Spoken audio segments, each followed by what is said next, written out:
বাংলাদেশের গাজীপুরে টঙ্গীতে ট্রাভেল ব্যাগের ভেতর থেকে অজ্ঞাত এক পুরুষের খণ্ডিত মরদেহ উদ্ধার করেছে পুলিশ। বৃহস্পতিবার সকাল 9:30টার দিকে স্টেশন রোড এলাকার সড়কের পাশে পড়ে থাকা ব্যাগটি থেকে মরদেহটি উদ্ধার করে পুলিশ। পুলিশ ও স্থানীয় সূত্রে জানা যায়, সকালে পথচারীরা একটি ট্রাভেল ব্যাগ পড়ে থাকতে দেখে।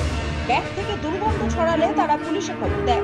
পরে টঙ্গী পূর্ব থানার পুলিশ ঘটনাস্থলে গিয়ে ব্যাগটি খুলে কালো পলিথিনে মোড়ানো অবস্থায় এক পুরুষের মাথা, 2 হাত, পিঠ, নাড়ি ভুঁড়ি, বাম পা ও উরুর কয়েকটি অংশ উদ্ধার করে। মরদেহের খণ্ডিত অংশগুলো ময়নাতদন্তের জন্য শহীদ তাজউদ্দিন আহমেদ মেডিকেল কলেজ হাসপাতাল মর্গে পাঠানো হয়েছে। পুলিশের প্রাথমিক ধারণা, অন্য কোথাও হত্যা করে এই মরদেহ এখানে ফেলে রাখা হয়েছে। আশেপাশের সিসিটিভি ফুটেজ সংগ্রহ করে তদন্ত চালাচ্ছে পুলিশ। হত্যাকাণ্ডের রহস্য উদ্ঘাটনে তদন্ত চলছে বলেই জানিয়েছে পুলিশ প্রশাসন।